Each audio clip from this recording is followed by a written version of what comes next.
Lyssy, and today guys, brace yourselves because we are talking about the happiest place on earth. Well, so you guys might think it's the happiest place on earth. Disneyland!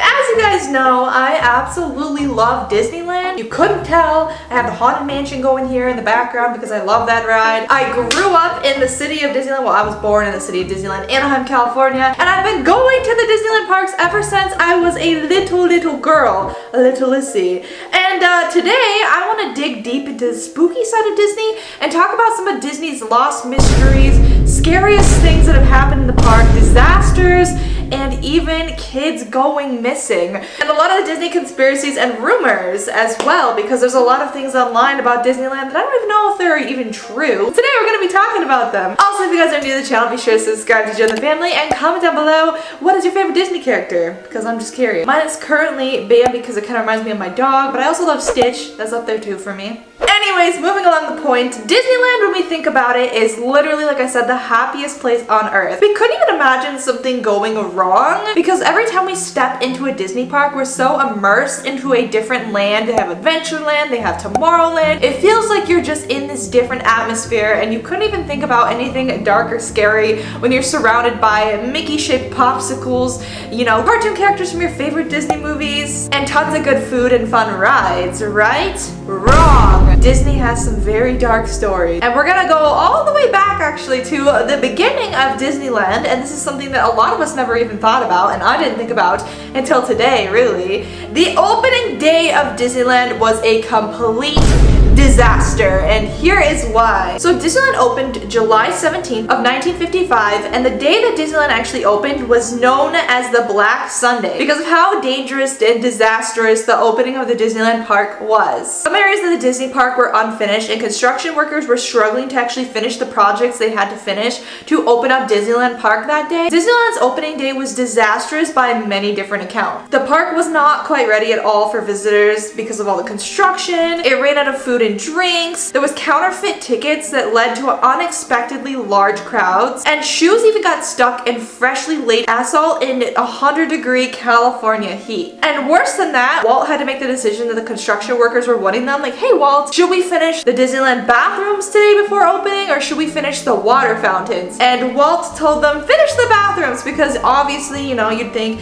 that's probably important, right? Yeah, we need to finish the bathrooms so that people can use the bathroom. It's a theme park. You have to have bathrooms and all that good stuff, but they didn't have time to finish the water fountains. It was 100 degrees that day, and a lot of people needed water because the snack stands ran out of it, and there was no water fountains for anybody to go to, and it was 100 degrees. People ended up fainting and hitting that 100-degree asphalt floor and getting pulled out by emergency crews because it was so hot. The first day was actually supposed to be invitation only, but things immediately went off the rails for Disneyland. There was a lot of scammers around the outside of the gate selling fake tickets, and people that were pulling ladders out to climb over into the park. And there was over 28,000 people that made it into the park that day, doubling the limits of park capacity at the time, which is insane to me that it went that crazy for their opening day. And it was even being streamed on television to make things worse. And some people were seeing it from like a light where they're like, Disneyland's the best place ever. That's Mickey Mouse. Diane, you're 6.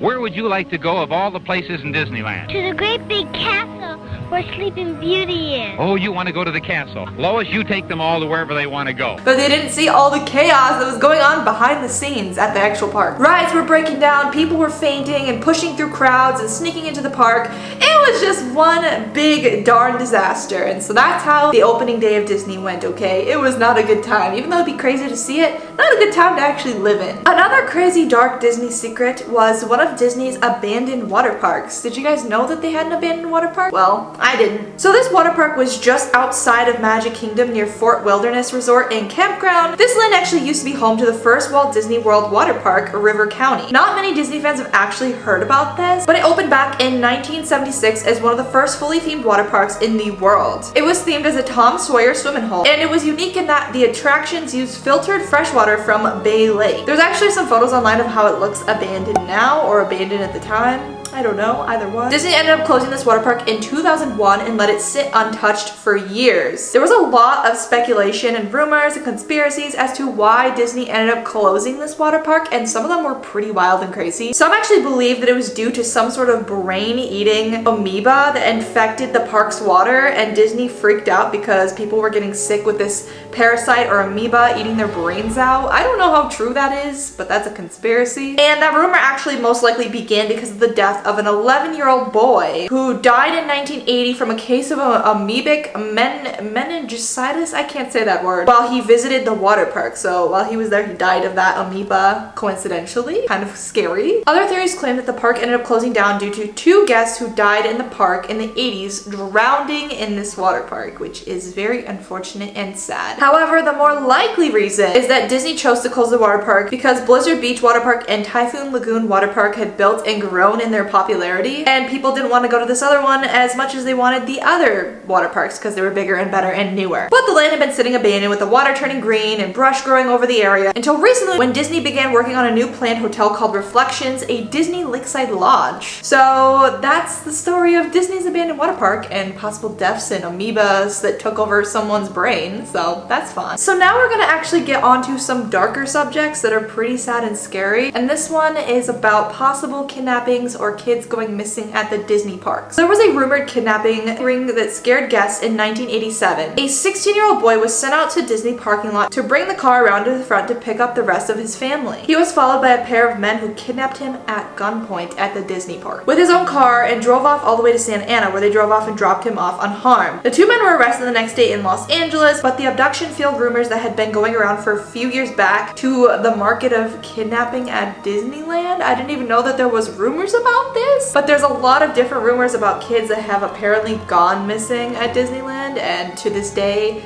I don't know what happened, but hopefully they've been found. That is scary that that could even happen at a, amusement park. Anyways, according to more of these rumors, there has at least been 200 children, yes, 200 missing children that were kidnapped at the park each year and trafficked out of Disney, which is horrifying to think about. So be careful with your families. Doesn't matter where you are, even at the happiest place on earth. One story that was commonly circulated was a story of a 2-year-old boy that was pulled from his stroller while his mother was being distracted at the Disney park. His mom begins frantically searching all over the park and eventually sees another woman carrying a bundled up blanket with her son's shoes sticking out of it, which is so scary. Imagine being a mom and seeing that your kid's gone, then looking over seeing another lady holding your child. I would freak out. The mom snatches the bundle out of the woman's hands and is horrified to see her son in disguise with short red hair. To this day, Anaheim police continue to receive dozens of calls each year asking about the non-existent kidnappings occurring in Disneyland. How true is that? Like I said, I don't know, just some conspiracies. That's crazy. I hope that that's not, a real thing, but that is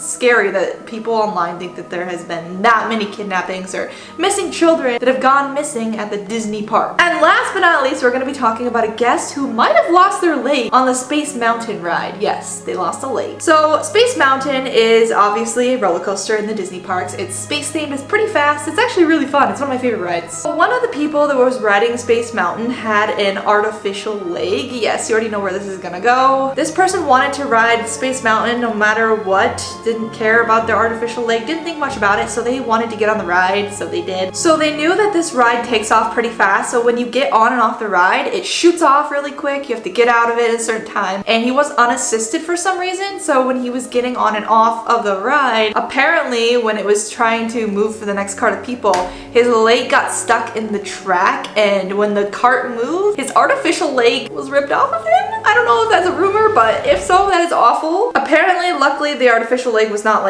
fully attached to him. It was just one that popped in and out. So when the cart moved up to the next line of people, they all saw that the man had lost a leg and they were freaking out, and the guy was like, it's okay, it pops back on. So luckily the guy was not hurt at all. He just had a missing artificial leg that he had to pop back on. So that would have been really bad, but all the crowd that saw that was traumatized at first, but luckily the guy's okay, and from now on he knows he needs assistance to get on and off a ride with the artificial lake. There's been some crazy stuff and stories and rumors and legends and theories about Disneyland, and I want to go into more of it in another video. If you guys enjoyed this video, if today's video gets to 5,000 likes, I'll make a part 2 of Disney legends, theories, and dark stories. Anyways, guys, that's gonna do it for today's video. Thank you all so much for watching. It's been your girl Lyssy. Smash a like and subscribe to join the family, and I'll see all the lovely people in the next one. Bye, guys!